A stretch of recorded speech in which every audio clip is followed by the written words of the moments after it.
Hi, Lovey. Hi, Lovey. So this is the Tenacity Podcast, our very first podcast. Mm-hmm.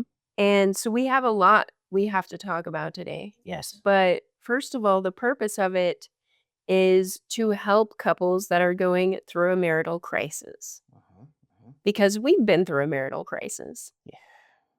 And if I had known when I met you everything that we were going to go through, I would have been like, no, I'm good.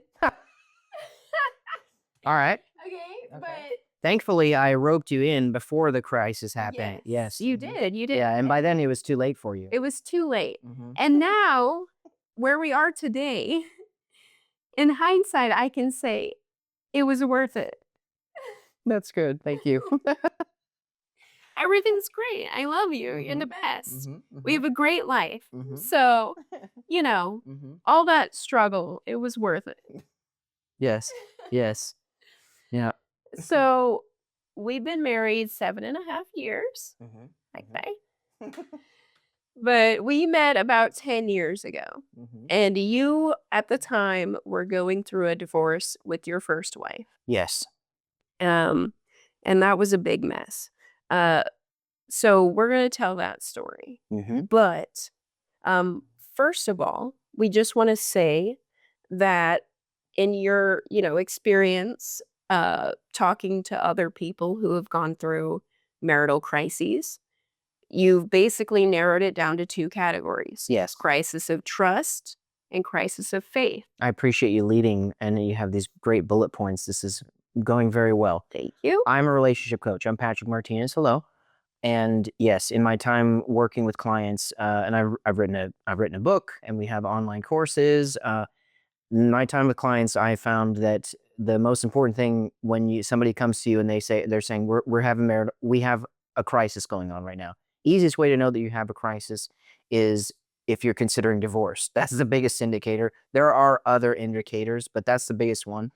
And if somebody is saying we're considering divorce, you're in a crisis. So what kind of crisis is it? You need to figure that out. It's very important that you know, because there are certain types of crises that are very, very difficult, and they have a very particular way of getting resolved. And there are other crises that are much more common, and a lot of people deal with that, and it's a lot easier to work through. And there are certain steps involved in each different category, whether it's a crisis of faith or a crisis of trust, that are going to help you to be successful, but you need to know which one you're in first. Yes. So, a crisis of faith is basically where you're having trouble in your marriage and it's led to some resentment, some bitterness, some distance. It's basically taken a toll on your marriage, but And you are doubting. It's a you're crisis doubting. it's a crisis of faith because you doubt the relationship, you doubt the marriage. You're not sure if you should be together anymore. You're not sure if this is what you want anymore.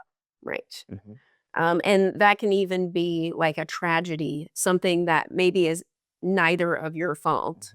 Like just something horrible happened and we're both having a hard time dealing with it. And just the stress is killing our relationship. Right. Mhm. And then the other category is a crisis of trust, which means you have a reason not to trust your spouse. Or maybe you're both doing things that are untrustworthy, something that is harming yourself, your kids, your spouse, other people. And so certain boundaries have to be put in place in order to maintain a safe environment. Right. Crisis of trust happens when you no longer believe that they have your best interests at heart. You're not sure anymore if they want good things for you. It's possible that they might try to harm, abuse, sabotage you. They might be harming and abusing and sabotaging themselves or the people around them. It might be self-destructive in some way. They definitely are. You can't trust them to take care of themselves or you or the people around them. That's a big issue. Now, when you tell your story, there's an example of each type of crisis. So why don't you go ahead and tell the story of being married to your ex-wife and how that ended? And to be clear, like anytime we're talking about this or in the book or in the online course, we are not trying to harm anybody that did us wrong. We're not trying to get revenge. So we're not using people's names. No. We're not telling the places because we're not trying to like get revenge on anyone. Right. Yeah. So- The purpose of this podcast, of my career as a whole, of the book, of everything is to help couples who are in a crisis. And that is all. Another thing that's important to note is that this is not a Christian podcast. We're not trying to preach to anyone. We are Christians, of course, but we're just normal people also. And we're just having normal conversations. Okay, so I was married to my ex for 4 years, and we were having trouble in the latter years because I was neglecting her. I had this gig as a pastor. I was a pastor at a church and I ran the children's department and was in charge of the high school and all the way down to little ones. And I was really focused on my work. And then I'd get home and I would play video games, and I just didn't spend enough time with her at all. And it was really ruining our relationship. And I was young and dumb, and I didn't take care of her the way I should have. And eventually she says, I want a divorce. I'm leaving. I'm taking the kids. And I tried to convince her to stay. I said, hey, we haven't even worked on this at all. We haven't gone to therapy. We haven't gone to counseling. I knew that we were having trouble, but I didn't know it was this bad. Can't we work on this? I'm completely shocked by this. I still love you. I don't want to get a divorce. Can we please work on this? And she said, no, there's nothing you can do to change my mind. We're done. Well, she said maybe. At the time, sure, you're right. She said, maybe, we'll see. Yeah. And so, she leaves, takes the kids, and I'm trying to get in touch with her and trying to see, hey, when can I see the kids? Are we going to maybe do counseling? And she just ghosts me, and I don't know what's happening. And then I find out that she wants custody of the kids when I'm at work, and a sheriff walks in and says, I have a protective order here for you. And that was my first indicator. Okay, something's wrong. Maybe we have a lot more problems than I thought. And maybe this isn't going to be easy to resolve.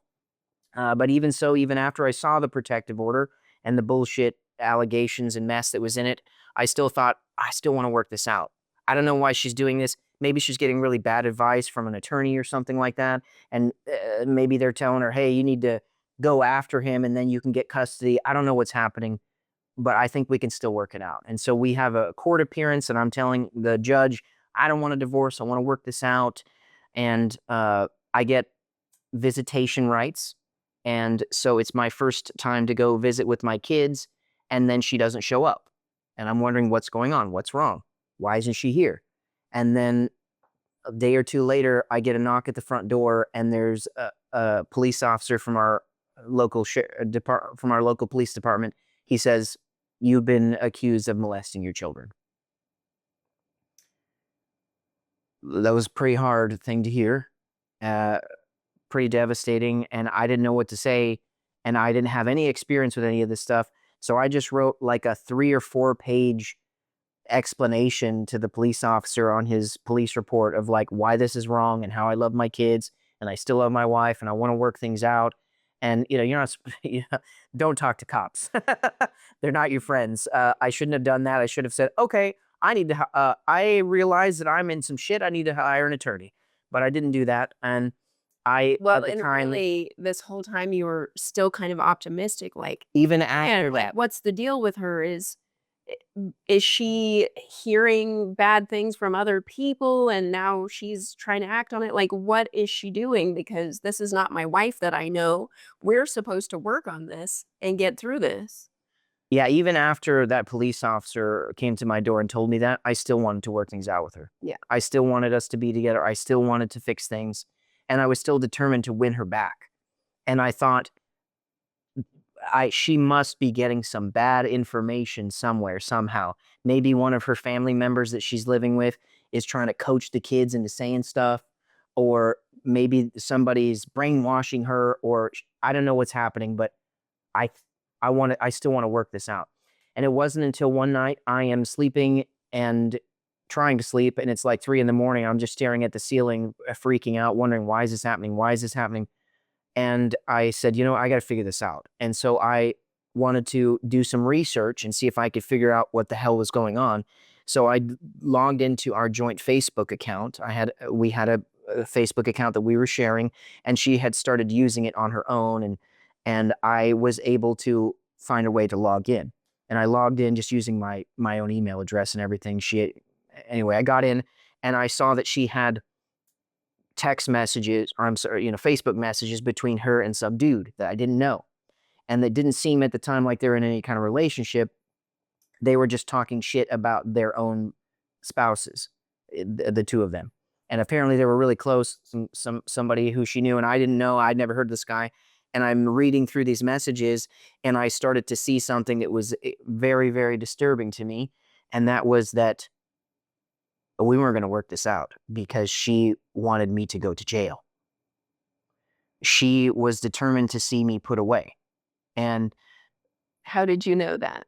well, what she said in there was,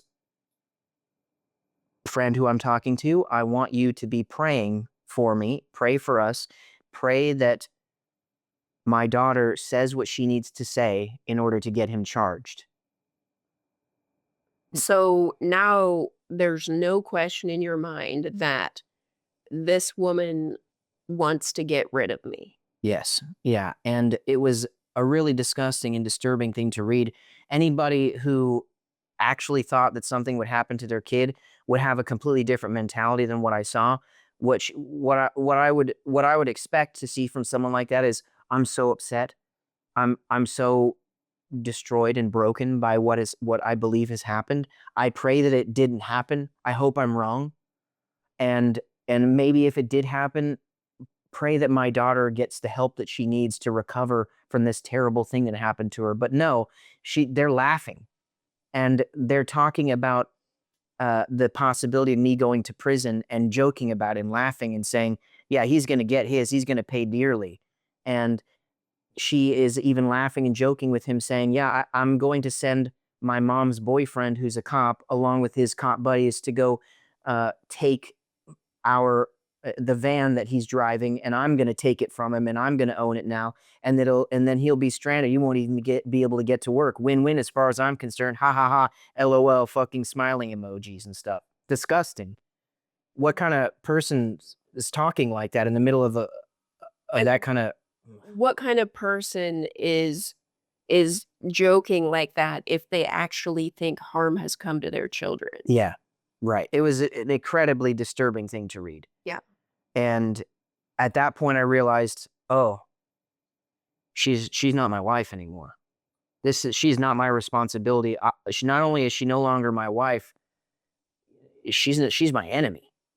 She actually is completely in opposition to me, and she's going to try to harm me and put me in prison. And if she can't get that, she's at the very least going to try to take my kids away from me. She's an enemy to my parental rights. I have to fight this woman in court, and our marriage is very, very over. And You realize I don't... that this isn't a person who was deceived and just trying to do like the right thing to take care of her kids and protect them from someone harmful. This isn't like someone, she wasn't, you basically realize, oh, she's in on it. Like she's the cause of this. She wants this to happen so that she can gain something from it. Yeah. To be clear, I never knew that for sure.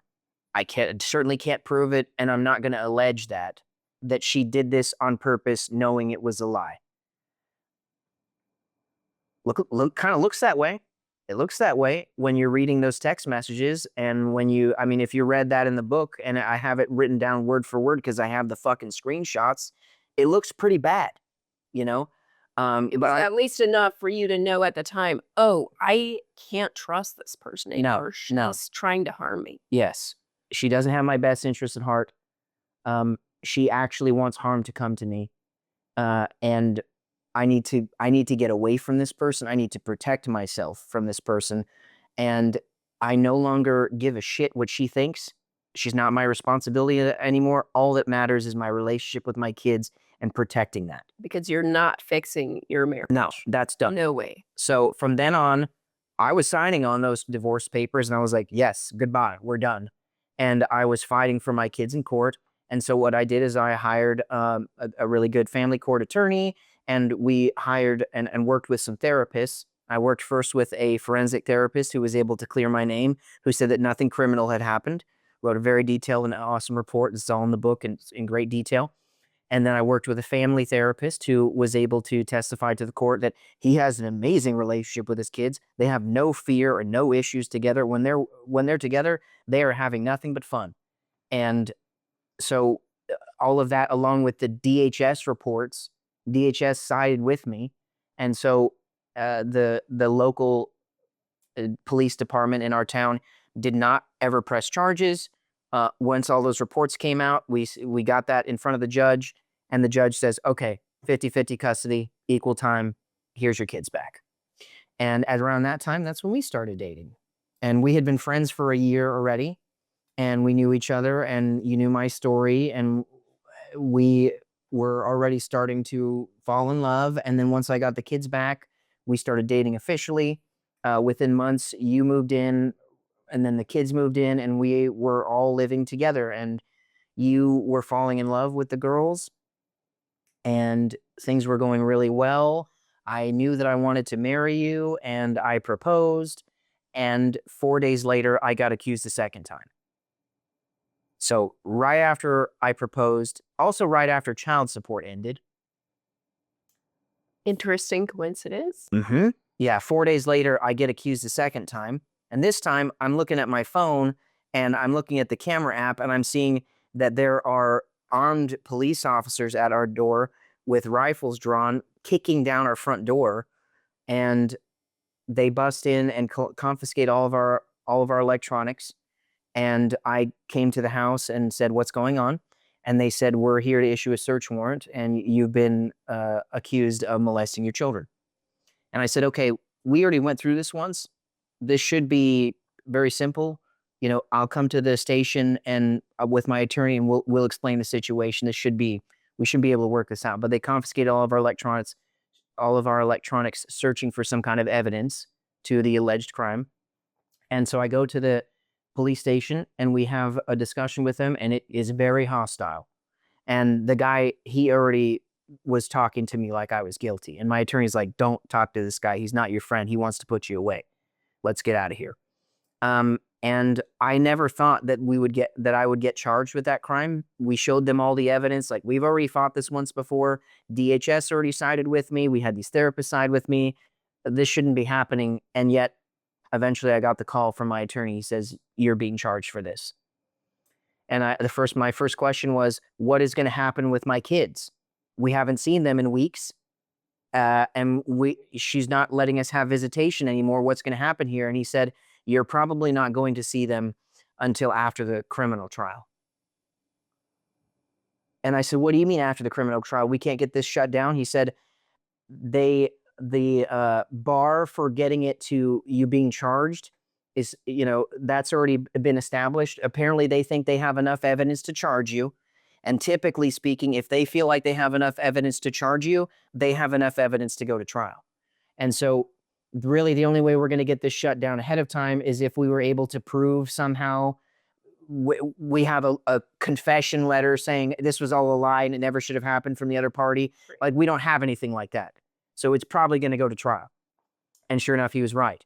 And a year and a half later, the criminal trial happened. And in the meantime, A year and a half of not seeing the kids. we couldn't see the kids at all. And we tried many times. We went to family court over and over again saying, at least give us supervised visits, please. At least give us that. No contact. But at least let us call them. At least let us email them. At least let us have some kind of communication with them. No.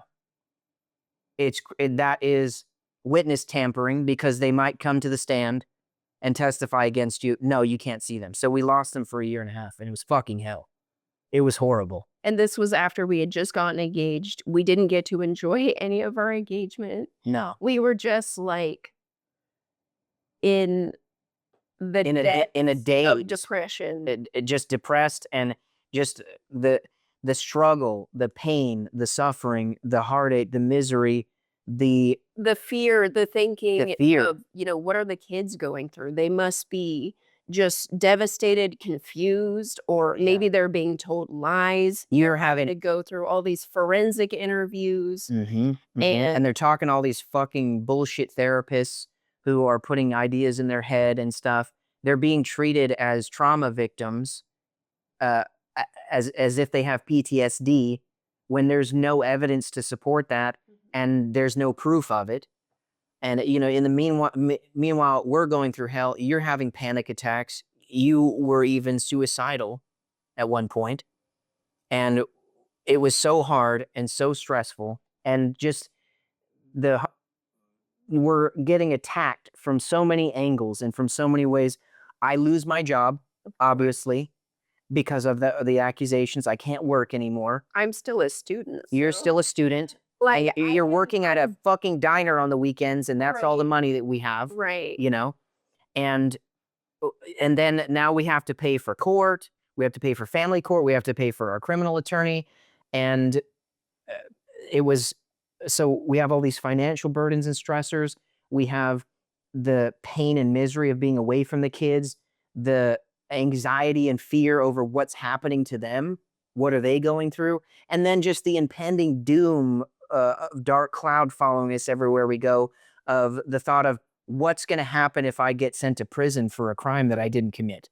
Yeah, because you can just endlessly go down a rabbit hole of, well, what if, so and so is corrupt, and then this happens, and you get convicted wrongfully, and then we have to deal with that. How are we going to deal with it? Right. Well, because the truth of the matter is that I got charged because there is extreme corruption in the local sheriff's department. I mean, there's a documentary that's been done about it. There's a grand jury indictment that the city tried to get going, and there's a corruption investigations, all kinds of lawsuits. They even lost lawsuits recently and had to pay out millions of dollars for wrongful deaths and all kinds of stuff. Corrupt as fuck. And the only reason why I got charged the second time was because the other party, they had a family member who we already mentioned, who was a police officer, and the whole investigation began when there was a phone call between two fucking friends on the cell phone and said, hey, the local police department, they didn't take care of this problem the first time and they wouldn't press charges. I need you guys at the sheriff's department to press charges on this fucker and get him out of here. And that's how it began. And this all came out during the trial. It's all very detailed in the book. Yeah, because this whole time we were wondering, how did it get this far? Yeah. What evidence do they think they had? Yeah, extreme corruption. And when we finally got to the trial and found out what their evidence was. Thank God the judge wasn't. Bullshit. Yes, it was all bullshit. Yes. And thank God the judge wasn't corrupt. And that because even their bastard prosecutors were trying to get the DHS investigators discredited and saying, oh, we can't have the DHS investigators testify because that's just hearsay. Fuck you, that's hearsay. What the hell? It could be more relevant. What the fuck are we talking about here? Right. And what they were upset about is that DHS was testifying against the sheriff's department and on the other side to protect me, and that's unheard of. They don't do that. How often is DHS siding against the state? That's not a normal thing. And then we also had, of course, those therapists that we mentioned already testify on my behalf, and there were several others. And then on their side, they have a detective come up and a forensic expert and a digital forensic expert and everything to say there was no DNA evidence. The children had a sane exam and there was no physical evidence. We didn't find any child pornography of any kind. Oh, and also the smoking gun that we have to say that, something went wrong was that the children said, this thing happened to them.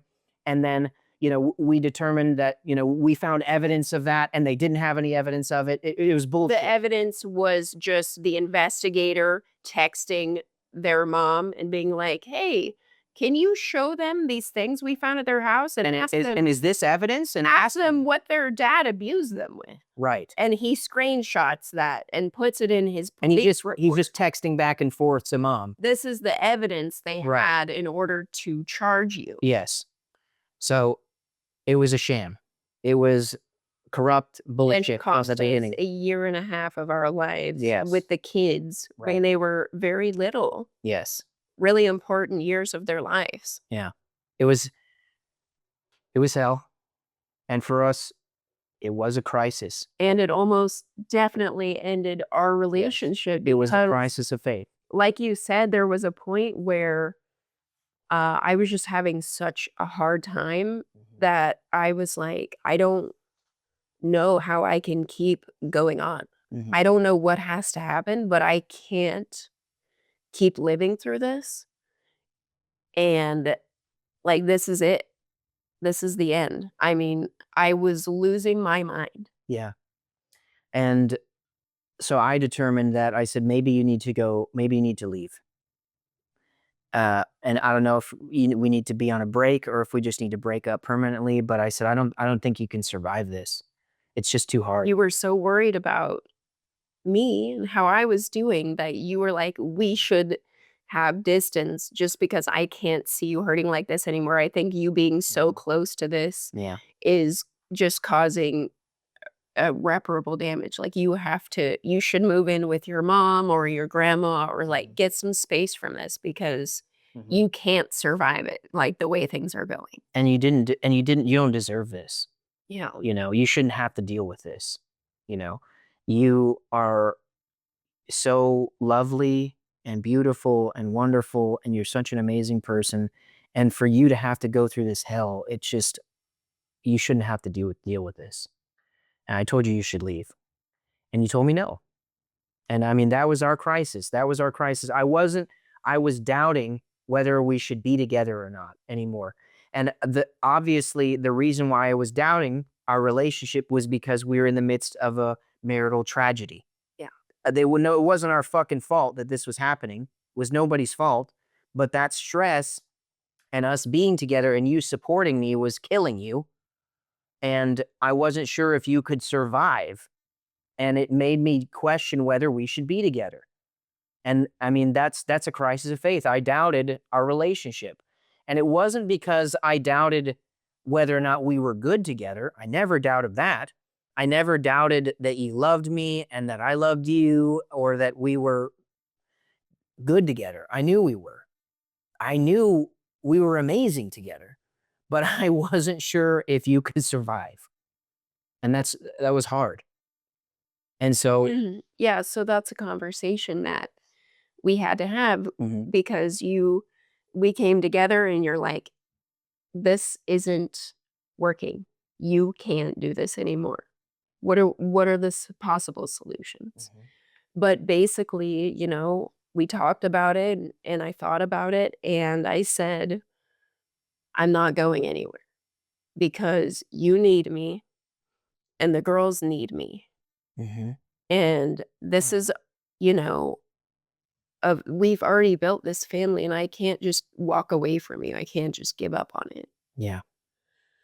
Yeah. But, making that decision, to commit to the crisis, that still wasn't like a solution. We still had months to go before the trial was even going to take place at this point. Right.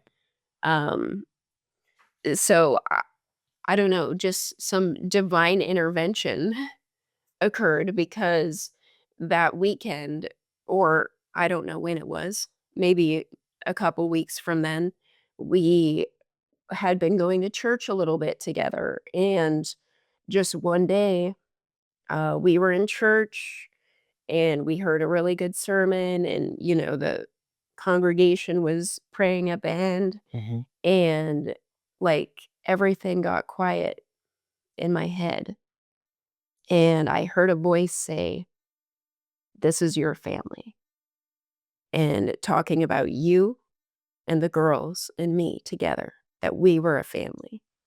And I recognized that that was God speaking to me and telling me, we're going to win this thing. And I'm not just going to promise you a family just to have it taken away from you. Yeah, and I didn't know that we were going to get into the spiritual side of things, but now that you've talked about it, that's the way the Lord speaks. He speaks to you in your conscience, and it's just an entire thought that comes out. Everybody knows what it's like to hear from your conscience. It's that little voice on the inside that says, "Ah, don't do that." And then you don't pay attention to it, something bad happens, right? This was that voice on the inside saying, "This is your family." And it's a beautiful thing when the Lord speaks to you, because eventually you start to hear and understand more and more and more of what he said in that little sentence, in that little thing he poked you on the inside, said, "This is your family." What he was saying to you is, these are your children. You didn't give birth to these kids, but they're yours. They're just as much yours as they are mine. They're both of ours. This is our family.